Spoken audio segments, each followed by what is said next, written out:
بسم اللہ الرحمن الرحیم نحمدہ ونصلی علی رسولہ الکریم اما بعد اعوذ باللہ من الشیطان الرجیم بسم اللہ الرحمن الرحیم شہر رمضان الذی انزل فیہ القرآن صدق اللہ العلی العظیم۔ ناظرین کرام، الحمدللہ ماہ رمضان المبارک کی بابرکت گھڑیوں میں آپ حضرات ملاحظہ فرما رہے ہیں حسن اسلام ٹی وی سے لائیو ٹرانسمیشن مفتی آصف اقبال رضوی کے یوٹیوب چینل پر اور فیس بک پیج پر آپ احباب محبت سے پروگرام یہ سماعت فرما رہے ہیں۔ ناظرین اکرام، گزارش یہ ہے کہ یہ ماہ مقدس الحمدللہ ثم الحمدللہ ہم سب کے لیے اللہ پاک کی طرف سے ایک انعام ہے، یہ رحمتوں برکتوں والا ماہ مقدس ہے، جس کے بارے میں سرکار دو عالم صلی اللہ علیہ وآلہ وبارک وسلم نے ارشاد فرمایا کہ رجب جو ہے وہ اللہ کا مہینہ ہے، اور شعبان جو ہے وہ میرا مہینہ ہے، اور ماہ رمضان جو ہے وہ میری امت کا مہینہ ہے۔ تو گویا یہ مہینہ ہم سب کے لیے بخشش کا سامان لے کر آیا ہے۔ خوش نصیب وہ لوگ ہیں جو اس ماہ مقدس میں اس کے روزے رکھتے ہیں، اس میں نمازیں پڑھتے ہیں، قرآن پاک کی تلاوت کرتے ہیں۔ اسی سلسلہ میں ہمارا یہ 30 روزہ پروگرام لائیو ٹرانسمیشن الحمدللہ آپ روزانہ شب 10 سے 11 بجے تک آپ ملاحظہ فرماتے ہیں۔ تو آج ہمارے جو مہمان خصوصی ہیں، مہمان عالم دین ہیں، وہ کسی تعارف کے محتاج نہیں۔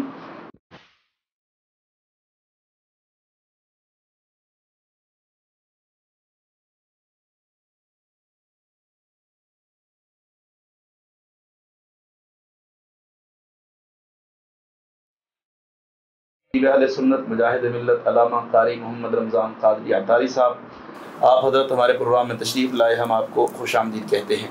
ناظرین اکرام، آج ہمارا جو موضوع ہے بڑا خوبصورت موضوع ہے، قرآن کریم میں مومنین کے اوصاف۔ اور چونکہ قرآن اور رمضان کا آپس میں بڑا گہرا تعلق ہے، یہ قرآن پاک چونکہ ماہ رمضان مبارک میں آیا ہے، اور خود رب کائنات نے قرآن پاک میں ارشاد فرمایا انا انزلناہ فی لیلۃ القدر، ہم نے قرآن پاک کو لیلۃ القدر میں اتارا، اور لیلۃ القدر جو ہے وہ ماہ رمضان المبارک میں ہے۔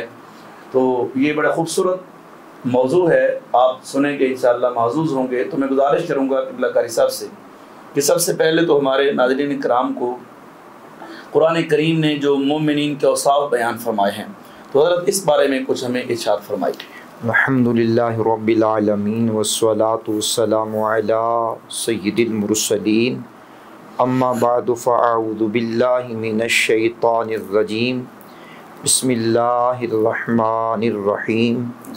اللہ کریم کا کروڑ شکر ہے جس نے ہمیں ماہ رمضان المبارکہ جیسا مقدس پاکیزہ مہینہ عطا کیا، اور آج ہم دوسری شب میں حاضر ہیں۔ آپ کا یوٹیوب چینل جس کا نام آپ نے رکھا ہے حسن اسلام ٹی وی کے نام سے، اللہ کریم مفتی صاحب آپ کی عمر میں علم عمل میں برکتیں عطا فرمائے، آپ کی دینی خدمات کو مالک اپنی بارگاہ میں قبول و منظور فرمائے۔ تو میں ناظرین کی نظر چند جملے کر رہا ہوں۔ ہم بڑے خوش قسمت ہیں کہ جن کے پیارے سونے نبی علیہ السلام کے اوپر قرآن کریم کی مقدس کتاب کلام مجید نازل ہوئی، اور یہ کتاب مجید اسی ماہ مقدس کی شب قدر میں اللہ کریم نے اتاری ہے۔ تو چونکہ آپ نے سوال کیا ہے کہ مومنین کے اوصاف، تو مومنین کے اوصاف حمیدہ کو قرآن کریم کی مختلف صورتوں میں، مختلف سپاروں میں مختلف ان کے اوصاف بیان کیے گئے ہیں۔ تو جیسے ہی آپ نے سوال کیا تو میری نظر میں کلام مجید برہان رشید کی 9ویں پارے کی سورہ انفال کی آیات بینہ آ گئی ہیں۔ تو ان سورہ انفال کی آیات بینات جو ہیں، ابتدا میں 2، 3، 4 آیات میں مومنین کے اوصاف حمیدہ کو اللہ کریم نے بیان کیا ہے۔ اچھا، آپ نے چونکہ سورۃ انفال کا ذکر چھیڑ دیا ہے، اور یہ تو بڑی خوبصورت ویسے تو سارا قرآن پاک کی سبحان اللہ اس کے ہر زبر زیر پیش جو ہے وہ الحمدللہ اللہ پاک کی طرف سے جو ہے اس میں بے شمار رموز ہیں، بے شمار اس میں حکمتیں ہیں. تو قرآن پاک سارا کا سارا ہی خوبصورت ہے. اور اس میں چونکہ جہاد کا تذکرہ بھی ہے تو میں چاہوں گا کہ ناظرین کرام کو پہلے تو آپ سورۃ انفال کا تعارف کروائیں. بالکل، تاکہ ہمیں پتہ چلے کہ سورۃ انفال جو ہے اس کی کتنی آیات ہیں اور یہ قرآن پاک کی کون سی سورہ مبارکہ ہے. ماشاءاللہ، یہ بہت معلوماتی ناظرین کے لیے سوال آپ نے کیا ہے. تو سورہ انفال چونکہ 114 صورتوں میں ایک صورت ہے، قرآن کریم کی 2 ترتیب ہیں. جی، ایک ہے نزولی ترتیب جی، اور ایک ہے کتاب مجید میں لکھے جانے کی ترتیب. سبحان اللہ. اگر ہم قرآن کریم کی لکھنے کی ترتیب پہ غور کریں جی جی، تو یہ سورہ مبارکہ 8ویں نمبر پر ہے. سبحان اللہ. اور اگر نزول کے اعتبار پہ غور کریں تو یہ 88 نمبر صورت ہے، 88. اس مکمل سورہ مبارکہ کے 10 رکوع ہیں، 75 آیات ہیں اور یہ سورہ مبارکہ مدنی ہے. جی، اس کے علاوہ 30ویں آیت سے لے کر 7 آیات جو ہیں یہ مکہ المکرمہ میں نازل ہوئی ہیں. انفال رکھنے کی وجہ، نام رکھنے کی وجہ یہ مفسرین نے بیان کی ہے کہ اس سورہ مبارکہ کی پہلی آیت میں انفال نفل کی جمع ہے اور نفل انفال یہ مال غنیمت کو کہتے ہیں. تو مسلمانوں نے حضور نبی کریم علیہ السلام کی بارگاہ میں مال غنیمت کے بارے میں سوال کیا اور حضور سید عالم علیہ السلام نے اس کا جواب ارشاد فرمایا. یہ انفال کا مبارک جملہ اسی سورہ مبارکہ کی پہلی آیت میں ہی موجود ہے. سبحان اللہ. یسألونک عن الانفال. تو اب چونکہ سورہ انفال کی دوسری آیت جب ہم پڑھیں گے تو انما المؤمنون الذین اذا ذکر اللہ وجلت قلوبہم واذا تلیت علیہم آیاتہ زادتہم ایمانا وعلی ربہم یتوکلون. ان مبارک آیات کے اندر مالک کائنات نے اہل ایمان کے کچھ اوصاف کاملہ، اوصاف حمیدہ کو بیان کیا. اب مالک کائنات نے اعلان کیا کہ مومن تو وہی ہیں. کون مومن ہیں؟ سبحان اللہ الکریم. فرمایا انما المؤمنون الذین اذا ذکر اللہ وجلت قلوبہم. ایمان والے تو وہی ہیں جب اللہ کو یاد کرتے ہیں ان کے دلوں میں خشیت، خوف کی کیفیت پیدا ہوتی ہے. وجلت قلوبہم، ان کے دل ڈر جاتے ہیں. ناظرین، آپ ہمارا حسن اسلام ٹی وی دیکھ رہے ہیں، مفتی محمد آصف اقبال رضوی کے نام سے. آپ غور کریں گے تو ایمان والوں کا وصف یہ بیان کیا ہے. اللہ کا جب وہ ذکر کرتے ہیں، اللہ کو جب وہ یاد کرتے ہیں، سبحان اللہ پڑھیں، اللہ اکبر پڑھیں، سبحان اللہ الکریم پڑھیں، ما شاء اللہ کا ذکر کریں، لا الہ الا اللہ کا ذکر کریں. رمضان میں بڑا مفید ہے. تو اس وقت میں دل کی جو کیفیت ہے اس کے اندر تغیر، تبدل، اللہ کے خوف کی وجہ سے دل لرزنے لگ جاتے ہیں، دلوں میں سرور پیدا ہو جاتا ہے، دلوں میں شوق پیدا ہو جاتا ہے. تو یہاں مفسرین نے لکھا ہے جو خوف ہے وہ 2 طرح کا خوف ہوتا ہے. ایک خوف وہ ہے جو مضر ہوتا ہے، نقصان دہ ہوتا ہے. ایک خوف وہ ہے جو فائدہ مند ہوتا ہے. تو یہاں اللہ کا ذکر کرنے سے، اللہ کو یاد کرنے سے جو دل میں خوف پیدا ہوتا ہے وہ مضر نہیں ہے، وہ ایک اچھا، فائدہ مند اور عمدہ خوف ہے کہ جس طرح قرآن پاک میں ہے وَلِمَنْ خَافَ مَقَامَ رَبِّهِ جَنَّتَانِ. جو اللہ کے حضور کھڑے ہونے سے ڈر گیا، اللہ کریم ایک کی بجائے اسے 2 جنتیں عطا فرمائے گا. تو چاہیے ناظرین کہ اپنے رب کا خوف کیا جائے. یہ خوف ہمیں سوشل میڈیا کے بیکار بیہودہ پروگرام دیکھتے ہوئے بھی ہمارے دل کے اندر اللہ کا خوف پیدا ہو جانا چاہیے. اور رمضان المبارکہ کے مبارک ایام میں اور مبارک راتوں میں اپنے وقت کو فضولیات میں نہ گزاریے۔ تو مفتی صاحب کی باللہ آپ کے یہ جو آپ نے حسن اسلام ٹی وی نام رکھا ہے تو میرے ذہن میں فوراً ایک حدیث پاک ابھی آ رہی ہے۔ تو حضور نبی کریم علیہ السلام نے ارشاد فرمایا من حسن اسلام المرء ترکہ ما لا یعنیہ، فرمایا اسلام کا حسن یہ ہے، کیونکہ آپ حسن اسلام کے نام سے پروگرام کر رہے ہیں، تو اسلام کا حسن یہ ہے کہ بندہ ہر لا یعنی بےہودہ بیکار کاموں کو چھوڑ دے، یہ اسلام کا حسن ہے۔ تو آپ نے بڑا انتخاب کیا حسن اسلام ٹی وی کے نام سے۔ تو ناظرین ان مبارک ایام میں فضولیات میں مت پڑھیے، راتوں کو قرآن سننے میں، قرآن پڑھنے میں گزاریے، اللہ کا ذکر کرنے میں گزاریے۔ تو عالیہ ایک صفت تو یہ ہے کہ جب وہ اللہ کا ذکر کرتے ہیں مومنین، ان کے دلوں میں وجد پیدا ہوتا ہے، ان کے دلوں میں خوف پیدا ہوتا ہے۔ آپ صاحب علم میں آپ کہیں گے وجد کی کیسے بات کر دی ہے؟ تو میں سیدی اعلیٰ حضرت عظیم البرکت علیہ رحمہ کی بات کرتا ہوں۔ آپ نے فرمایا رضا پل سے اب وجد کرتے گزریے کہ ہے رب سلم صدائے محمد صلی اللہ علیہ وآلہ وسلم۔ اب یہ ایک صفت ہے کہ جب وہ اللہ کو یاد کرتے ہیں ان کے دلوں میں خشیت خوف کی کیفیت پیدا ہوتی ہے۔ آگے قرآن کریم نے اعلان کیا ہے، مالک کائنات نے فرمایا وَإِذَا تُلِيَتْ عَلَيْهِمْ آيَاتُهُ زَادَتْهُمْ ایمانا، جب وہ قرآن کریم کی ان پر آیات پڑھی جاتی ہیں، قرآن کریم کی آیات تلاوت کی جاتی ہیں تو ان کے ایمان میں اضافہ ہوتا ہے۔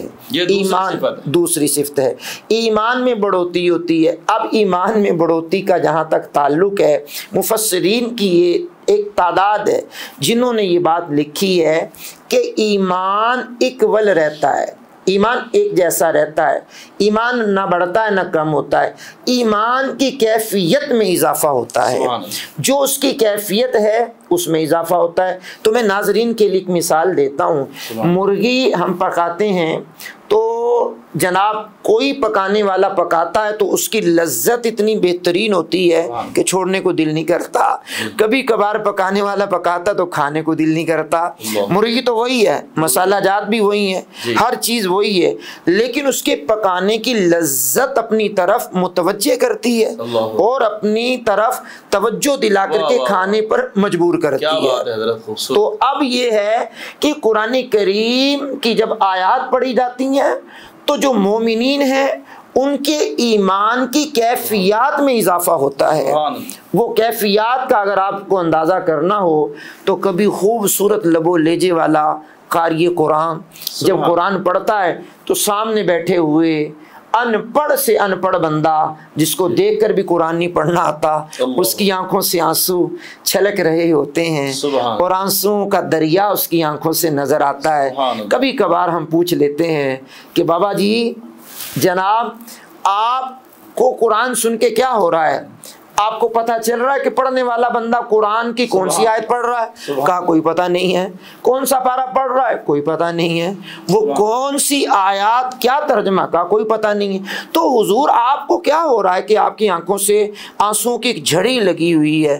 تو کہتے ہیں مولانا صاحب یہ جو بندہ قرآن پڑھ رہا دل میں اترتا جا رہا ہے اور دل کی کیفیت بدلتی جا رہی ہے۔ تو میں نے کہا یہی تو ہے وَإِذَا تُلِيَتْ عَلَيْهِمْ آيَاتُهُ زَادَتْهُمْ ایمانا، کہ ان کے دلوں میں ایمان کی کیفیت میں بڑھوتی ہوتی ہے، ایمان میں اضافہ ہوتا ہے۔ قرآن سمجھ آئے ناظرین یا نہ آئے، اس نے اپنا کام کرنا ہی ہوتا ہے۔ جیسے کوئی ہم میڈیسن بازار سے لیتے ہیں نا تو اس میڈیسن کی کیا ترکیب ہے بنانے کی، اجزاء اس کے کیا ہیں، اس کا فارمولا کیا ہے، یا وہ کیا کام کرتی میں پتہ بھی نہیں ہوتا، لیکن جب ہم کھا لیتے ہیں تو وہی پورا کام کرتی ہے۔ تو ناظرین قرآن جب ہم سنتے ہیں تو سننے کی بھی ایک کیفیت ہے، پڑھتے ہیں تو پڑھنے کی بھی ہماری ایک کیفیت ہے۔ تو قرآن سنیے، ضرور سنیے، تراویح میں سنیے اور کسی خوشگلو قاری سے قرآن سنیے، خود قرآن پڑھیے، بچوں سے قرآن سنائیے، بچوں کو کہیے کہ آپ قرآن کھولیں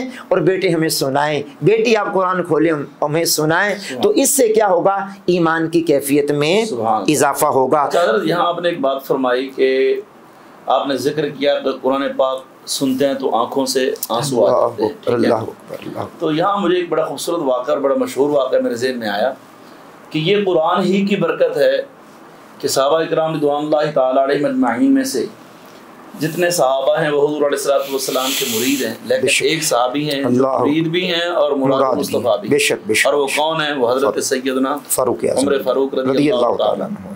اب آپ کا جو واقعہ ہے اسلام لانے کا، بالکل اس کی وجہ بھی تو قرآن ہے۔ ہاں، سورہ طٰہٰ کی وہ مبارک، سورہ طٰہٰ کی آیات مبارکہ ہیں، جب آپ اپنی ہمشیرہ کو مارنے کے لیے دوڑے اللہ، اور اپنے بہنوئی کو ڈانٹا اور حتیٰ کہ ان کو زخمی کر دیا، تو آپ کی ہمشیرہ نے جلال میں آ کے فرمایا کہ اگر تیری رگوں میں خطاب کا خون دوڑ رہا ہے تو میں بھی اسی کی بیٹی ہوں۔ کیا بات ہے، کیا اگر تو مارنے سے بعد نہیں آئے گا تو میں بھی اپنے جو اس دین کو میں قبول کر چکی ہوں، میں بھی اس کو نہیں چھوڑ سکتی، میں بھی کفر کی طرف واپس پلٹوں گی نہیں۔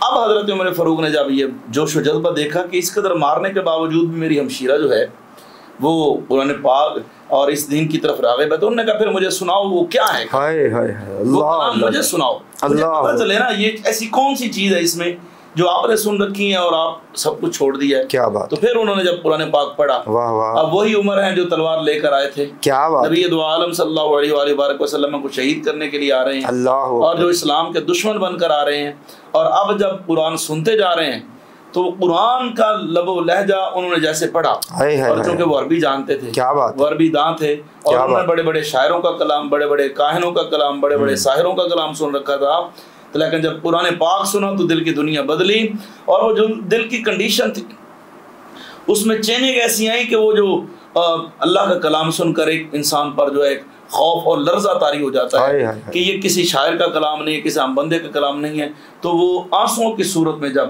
امٹ آئے، آنسو کی صورت میں جب سامنے داڑھی بھیگ گئی، آپ آنسو باہر آئے، تو آپ حضرت عمر فاروق جو ہے وہ حضور علیہ السلام کی بارگاہ میں حاضر ہوئے۔ تو ناظرین کرام، قرآن پاک کی برکات تو ہیں، قرآن پاک کے ثمرات تو ہیں، اگر کوئی شخص قرآن پاک سن کر جو ہے اس کا دل نہیں پگھلتا، موم نہیں ہوتا، تو اس کو اپنے رزق حلال کی طرف توجہ کرنی چاہیے، اپنے رزق کی طرف توجہ کرنی چاہیے، تو دل کی کنڈیشن اسی وقت بدلے گی جب انسان کا لقمہ حلال کا ہوتا ہے۔ تو میں اچھا قبلہ مفتی صاحب، میں آپ کی گفتگو کو بڑے غور سے سنتے ہوئے میرا ذہن بھی تیزی کے ساتھ کسی ایک واقعے کی طرف چلا گیا۔ اب کیونکہ قرآن کریم جو ہے یہ کتاب انقلاب ہے، بڑے بڑے ظالم و جابر لوگوں کے سامنے جب قرآن پڑھا گیا تو قرآن سننے کے بعد جو ان کی کیفیت ہوئی ہے وہ عجیب و غریب ہو گئی ہے۔ آپ 7واں پارہ شروع کریں گے تو وہ شاہ حبشہ، شاہ نجاشی، اس کے جی اب اس کے درباریوں کی کیفیت، اگر آپ پھر مزید تھوڑا غور کریں گے اس پہ تو فضیل بن ایاز جیسا عظیم ڈاکو اور اپنے زمانے کا نامی گرامی ڈاکو اور قافلوں کو لوٹنے والا، لوگوں کے مالوں کو لوٹ کر کے عیاشیاں کرنے والا، وہ جب ایک قافلے کو لوٹنے کے لیے جاتا ہے تو اس قافلے میں بھی ایک شخص قرآن کی سورۃ الحدید پڑھ رہا ہوتا ہے۔ اب قرآن کریم کی جو لذت ہے، جو کیفیت ہے، یہ دلوں میں انقلاب کیسے برپا کرتی ہے۔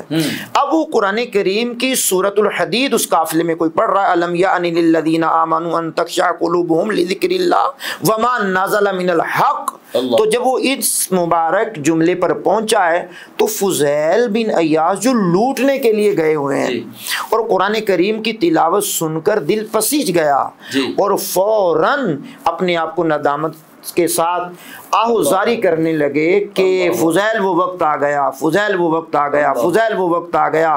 اب قرآن کریم کی اسی مبارک آیت نے ان کی کایا پلٹ دی اور ڈاکہ زنی کرنے کے جرم کو چھوڑ کر کے تائب ہوئے۔ جب تائب ہوئے تو اولیاء کاملین کی فہرست میں ان کا نام بہت اچھے انداز میں لکھا گیا۔ قرآن نے ان کی زندگی میں بھی انقلاب پیدا کیا۔ وَإِذَا تُلِيَتْ عَلَيْهِمْ آيَاتُهُ زَادَتْهُمْ ایمانا، یہ قرآن کریم کی جو مبارک آیت ہے، اگر اس پہ غور کیا جائے تو ناظرین، قرآن کریم ایک اللہ کی ایسی مقدس کتاب ہے کہ جس کے اندر روحانیت بھی ہے، جس کے اندر علم بھی ہے، جس کے اندر عمل کی دعوت بھی ہے، جس کے اندر پورے عالم اسلام کا امن بھی بیان کیا گیا ہے، معاشرت بھی ہے، معاشیات بھی ہے، اخلاقیات بھی ہے، عبادات بھی ہے، ریاضات بھی ہے، لیکن ناظرین کوئی پڑھنے والا تو ہو، کوئی سننے والا تو ہو۔ اب یہاں دو چیزیں بیان ہو چکی ہیں، بالکل ایسے۔ ایک مومنین کو صحابہ میں سے پہلا وصف جو ہے وہ اللہ کا ذکر جب سنیں گے اللہ اکبر، تو ان کے دل جو ہے وہ لرز جائیں گے، جی جب اللہ کا ذکر کرتے ہیں، جی ہاں، یعنی وہ یہاں پر وہ ایک بات مجھے یاد آتی ہے حضرت سیدنا امام زین العابدین رضی اللہ اکبر، اللہ، کہ آپ جب نماز کے لیے کھڑے ہوتے تو آپ کا جسم مبارک جو ہے وہ کانپنے لگ جاتا، اور جیسے کانپتا جیسے آندھی آ رہی ہو اور ایک درخت ہے اور جب وہ آندھی سے ہلتا ہے تو اس کے پتے جو ہیں وہ گرتے ہیں، تو اس طریقے سے آپ کانپتے۔ تو کسی نے پوچھا کہ حضور کہ آپ اتنے حالت نماز میں جب ہوتے ہیں تو آپ کی یہ کنڈیشن ہو جاتی ہے، اس کی وجہ فرمایا میں احکم الحاکمین کی بارگاہ میں کھڑا ہوتا ہوں اور جب اس کا کلام پڑھتا ہوں تو میرا دل جو ہے وہ اللہ کے خوف سے لرز جاتا ہے۔ تو یہ ایک کنڈیشن ہو گئی کہ مومن کے وصف یہ ہے کہ وہ اللہ کا ذکر سن کر اس کا دل جو ہے وہ وجد میں آئے، لرزے، کانپے، اس کا خوف اس کے دل پر طاری ہو۔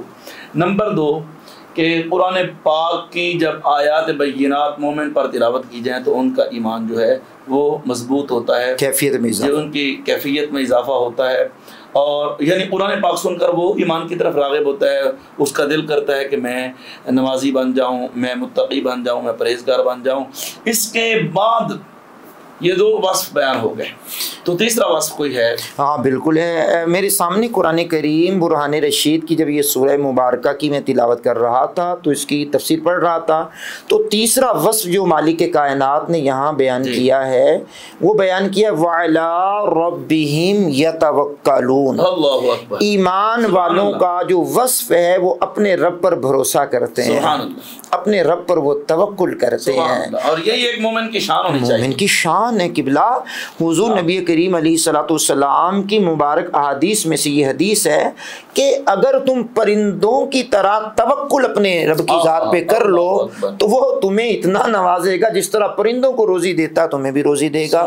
اب صبح کو جب پرندے اڑتے ہیں اپنے گھونسلوں سے بھوکے ہوتے ہیں، بھوکے ہوتے ہیں، اور جب پلٹتے ہیں شام کو تو پیٹ ان کا بھرا ہوا ہوتا ہے۔ تو اسی اگر توکل کو لیا جائے تو رب کائنات جل والا کے مقدس کلام میں متعدد مقامات پر اللہ کی ذات پر توکل کرنے کا، بھروسہ کرنے کا ناظرین حکم دیا گیا ہے۔ اور یہاں ایک بات میں عرض کروں، آپ نے قطع کلامی چاہتا ہوں، کوئی بات نہیں، کہ صرف مخلوق میں سے، اللہ کی مخلوق میں سے سوائے انسان کے تقریباً اللہ ماشاءاللہ چونٹیاں ہیں جو کچھ تھوڑا بہت گندم جمع کر لیتی ہیں، ورنہ کوئی بھی جانور ایسا نہیں ہے جو ذخیرہ اندوزی کرتا ہوں۔ پیٹ بھر کر سوتے ہیں، صبح اٹھتے ہیں، ان کو پتہ ہے جو مالک صبح زندگی دے گا تو وہ رزق بھی دے گا، بالکل۔ اور یہاں ایک پنجابی کا بڑا پیارا شعر سا ذہن میں آ گیا ہے، پلے ہرگز رزق نہ بنن پکھی تے درویش، اللہ، پلے ہرگز رزق نہ بنن، کیا تھا پنکھی سے مراد یہ پرندہ، اچھا، پلے ہرگز رزق نہ بنن پکھی تے درویش، جنہاں نو تقوی رب تے انہاں نو رزق ہمیش۔ اب جو اللہ والے ہوتے ہیں، اب جن کے جو صاحب مزارات اس وقت جلوہ گر ہیں، انہوں نے دنیا میں کوٹھیاں یا بنگلے یا بینک بیلنس تو نہیں بنائے، انہوں نے ساری زندگی اللہ رسول کے دین کی خدمت کی ہے، خوف خدا کو اپنے اوپر وارد کیا ہے، حضور علیہ السلام کی سنت کو عام کیا، حضور علیہ السلام کی سیرت کو اپنایا اور اللہ رسول کے حکم کے مطابق زندگی گزاری، اور اللہ پر انہوں نے بھروسہ کیا۔ اور جب بھروسہ کیا ہے تو آج بڑے بڑے بادشاہ دنیا سے جا چکی ہیں، مرنے کے بعد ان کو کوئی جانتا نہیں ہے، ان کی فوجوں کی تعداد ان کو معلوم نہیں ہوتی تھی، مرنے کے بعد کوئی نہیں جانتا، لیکن جنہوں نے اللہ پر تقویٰ کیا، بھروسہ کیا، آج ان کے مزارات پر ہر وقت رونق لگی ہوتی ہے۔ تو میں میرے خیال میں تو یہ بھی ایک اللہ پر بھروسہ کرنے کا ایک اعلیٰ قسم کا مظہر ہے۔ ہاں یہاں پر ہم انسان ہیں، جو ہے وہ ہمیں فکر ہوتی ہے ابھی مطلب کل کیا بنے گا، اور ہمارا بینک بیلنس نہیں ہے، ہمارے پاس کوٹھیاں نہیں ہیں، ہمارے پاس ابھی گندم نہیں ہے یا فلاں چیز نہیں ہے، ہمیں فکر ہوتی ہے، اور پرندوں کو اپنے رب پر بھروسہ ہے۔ تو ہمیں بھی تو چاہیے نا اپنے مالک کی پر بھروسہ کرنا چاہیے، بالکل، کہ ہمارا خالق و مالک جو ہے وہ رزاق بھی ہے، وہ کبھی بھی جو پرندوں کو، مچھلیوں کو اور پتھروں میں کیڑوں کو رزق پہنچا سکتا ہے تو اپنے بندوں کو کیسے بھوکا رکھے؟ بالکل، یہ میں جیسے آپ نے بزرگان دین کی بات چھیڑی ہے تو پرندوں کی باتیں اور بزرگان دین کی اگر زندگیوں کا مطالعہ کیا جائے تو ہمارے شیخ کامل کے شیخ جو ہیں حضور سیدنا قطب مدینہ مولانا ضیاء الدین مدنی رحمۃ اللہ تعالیٰ علیہ، مدینہ منورہ میں اکثر آپ کی زندگی کا حصہ گزرا اور جنت البقیع میں آپ نے مدفن پایا۔ آپ کی مشہور زمانہ جو قول ہے نا جی، ان میں سے اس قول کو بڑی پذیرائی ملی ہے۔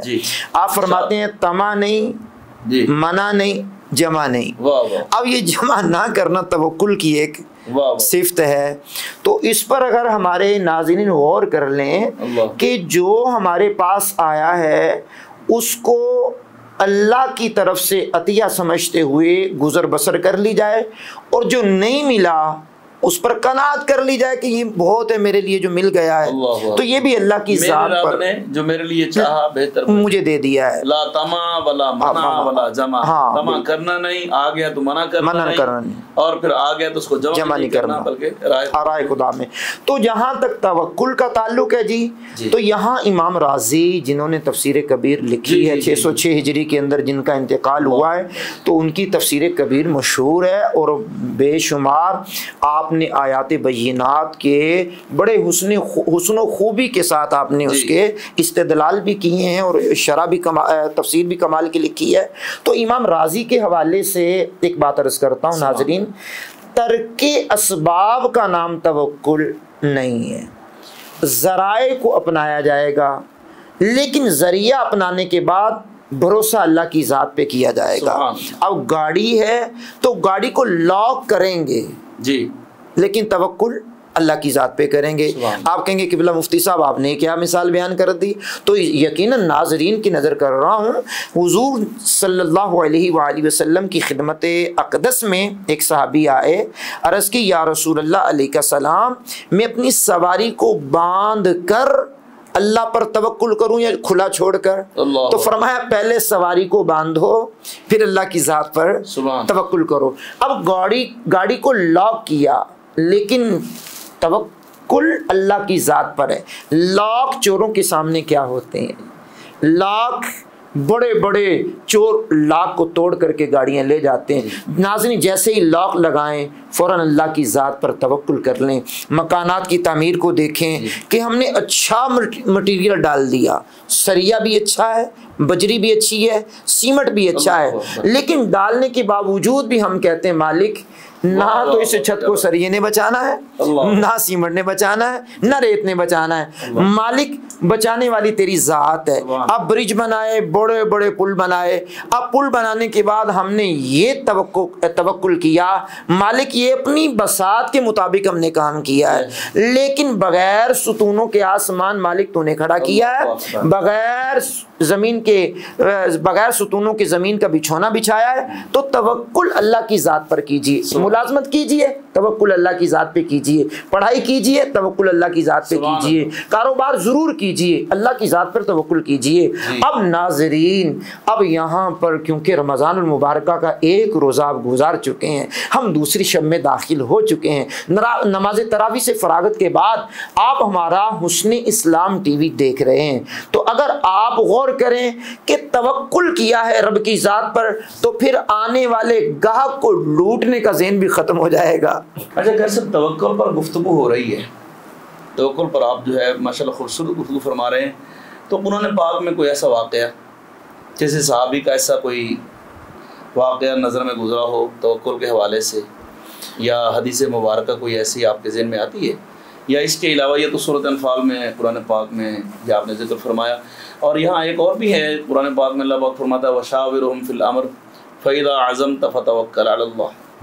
سرکار علیہ السلام کو فرمایا جا رہا ہے کہ کوئی بھی معاملہ ہو اس میں اپنے غلاموں سے مشاورت کرو، اور یہ ہمارے لیے سنت ہے۔ حضور علیہ السلام تو مشاورت کے محتاج نہیں ہے، لیکن ہے تعلیمات امت کے لیے، تعلیم امت کے لیے ہے، تو فرمایا جب مشاورت کر لیں، جب ایک بات پر آپ جو ہے پختہ ہو جائیں فَإِذَا عَزَمْتَ فَتَوَكَّلْ عَلَى اللَّهِ، اللہ پر توکل کریں۔ تو اس قسم کی کوئی اور آیت؟ ہاں مفتی صاحب جیسے آپ گفتگو فرما رہے ہیں تو میری نظر میں کلام مجید کے بے شمار مقامات گزرے ہیں، ایسا ہی ہے تو ان میں سے سورہ طلاق اگر آپ 28واں پارہ لیں گے نا جی تو اس میں بھی آپ یہ ذکر پڑھیں گے وَمَن يَتَّقِ اللَّهَ يَجْعَل لَّهُ مَخْرَجًا وَيَرْزُقْهُ مِنْ حَيْثُ لَا يَحْتَسِبُ وَمَن يَتَوَكَّلْ عَلَى اللَّهِ فَهُوَ حَسْبُهُ إِنَّ اللَّهَ بَالِغُ أَمْرِهِ قَدْ جَعَلَ اللَّهُ لِكُلِّ شَيْءٍ قَدْرًا۔ اور یہ مفتی صاحب قبلہ اس کے بارے میں میرے حضور سراپا نور علیہ السلام کی مبارک حدیث ہے کہ جس بندے کا وظیفہ یہ آیت کریمہ بن گئی ہاں جی تو فرمایا ہاں میں بالکل اس کا ترجمہ بھی کرتا ہوں جی تو یہ آیت کریمہ جب اس نے یہ دوسری آیت سے اختتام سے لے کر تیسری آیت مکمل تک یہ اپنے ورد میں رکھی تو یہی ایک آیت اس کے لیے کافی ہے۔ اب اس پہ ناظرین غور کریں ذرا ہاں جی ہاں جی بالکل ہاں جی ہاں جی ان اللہ بالغ ہاں جی جی کل شیء قدرا ومن یتق اللہ یجعل لہ مخرجا جو اللہ سے ڈرے اللہ اس کے لیے نجات کی راہ نکال دے گا۔ ومن یتوکل علی اللہ فہو حسبہ جی اور اللہ پر بھروسہ کرے تو اللہ اس کے لیے کافی ہے، اللہ اس کے لیے کافی ہے۔ تو ان اللہ بالغ امری بے شک اللہ اپنا کام پورا کرنے والا ہے۔ قد جعل اللہ لکل شیء قدرا اس نے ہر چیز کا ایک اندازہ رکھا ہے۔ تو قبلہ یہاں پر بزرگوں نے تفسیر بیان کرتے ہوئے ایک دلچسپ واقعہ لکھا ہے تو میں وہ واقعہ سنانے کی کوشش کرتا ہوں قبلہ ہمارے ناظرین کے لیے بڑا دلچسپ یہ واقعہ ہوگا۔ تو بزرگوں نے تفسیر میں لکھا ہے کہ ایک مرتبہ ایک شخص بحری سفر میں جا رہا تھا جی تو دوران سفر ہاتف غیب سے ندا آئی جو ہمیں 5000 دینار دے گا ہم اس کو ایک ایسا وظیفہ بتائیں گے کہ اگر وہ ہلاکت کے قریب بھی پہنچ جائے گا تو وہ بچا لیا جائے گا۔ اب وہ جتنے سفر میں شریک تھے لوگ سب ایک دوسرے کا منہ تکنے لگے۔ ان میں سے ایک شخص اٹھا اس نے کہا آواز دینے والے تو ہمیں نظر تو نہیں آتا لیکن اتنی بات بتلا دے تجھے 5000 دینار کہاں دوں اور کس طرح دوں۔ ہاتف غیب سے ندا آئی آپ وہ دینار سمندر میں ڈال دو ہم آپ کو وظیفہ بتا دیں گے۔ واہ واہ واہ کیا بات۔ اب اس نے وہ 5000 دینار لیے اور سمندر میں ڈال دیے تو غیب سے ندا آئی ومن یتق اللہ یجعل لہ مخرجا ویرزقہ من حیث لا یحتسب ومن یتوکل علی اللہ فہو حسبہ ان اللہ بالغ امرہ قد جعل اللہ لکل شیء قدرا۔ اب لوگ حیران ہو گئے بھئی اتنی سے وظیفے کے لیے آپ نے اتنا پیسہ خرچ کر دیا۔ وہ کہنے لگا جی میرا اور میرے اللہ کا معاملہ ہے۔ اب یہ سفر جاری و ساری تھا۔ اثناء سفر سمندر کے اندر طغیانی طوفان آیا اور طوفان جیسے ہی آیا تو کشتی ہچکولے لینے لگی اور کشتی ٹوٹ پھوٹ کا شکار ہو گئی۔ اب اس شخص نے یہ وظیفہ پڑھنا شروع کیا ومن یتق اللہ یجعل لہ مخرجا ویرزقہ من حیث لا یحتسب ومن یتوکل علی اللہ فہو حسبہ ان اللہ بالغ امرہ قد جعل اللہ لکل شیء قدرا۔ اب یہ وظیفہ پڑھتا رہا تو قدرت خداوندی کا کرشمہ دیکھیے ناظرین، اس کے لیے کشتی کا ٹوٹا ہوا تختہ ایک آیا اور اس کے اوپر وہ بیٹھ گیا۔ اب یہ وظیفہ پڑھ رہا ہے اور سمندر کی لہریں اسے اٹھا اٹھا کر کے لیے جا رہی ہیں۔ المختصر ایک جزیرے کے اندر وہ چلا گیا۔ اب جزیرے میں جیسے ہی وہ اترا ہے تو سامنے خوبصورت ایک محل ہے اور محل کا دروازہ بھی کھلا ہوا ہے۔ اب اس نے دیکھا کہ محل بھی ہے دروازہ بھی کھلا ہے تو میں اس محل میں داخل ہوتا ہوں۔ اب جیسے ہی وہ محل میں داخل ہوا ادھر دیکھا کہ ایک زیورات سے مرصع مزین خوبصورت ایک عورت تخت پر بیٹھی ہوئی ہے۔ اس نے کہا اللہ کے بندے یہاں رک جا میرے قریب نہ آنا۔ اللہ اکبر۔ اس نے کہا جی قریب تو میں نہیں آتا لیکن آپ یہاں کیا کر رہی ہیں؟ اس نے کہا آپ جلدی سے یہاں سے بھاگ جائیں۔ اچھا اس عورت نے کہا اس نے کہا جی بھاگنے والا تو خیر میں نہیں ہوں، اللہ کی ذات پہ توکل کرنے والا ہوں، آپ اپنا قصہ سنائیں۔ اس نے کہا اللہ کے بندے آپ یہاں سے چلے جائیں، میں بصرہ کے رہنے والے ایک تاجر کی بیٹی ہوں، ہم بھی سمندری سفر میں تھے، کوئی جن مجھے وہاں سے اچک کر کے یہاں لے آیا ہے اور 1 ہفتے کے بعد 7ویں دن آتا ہے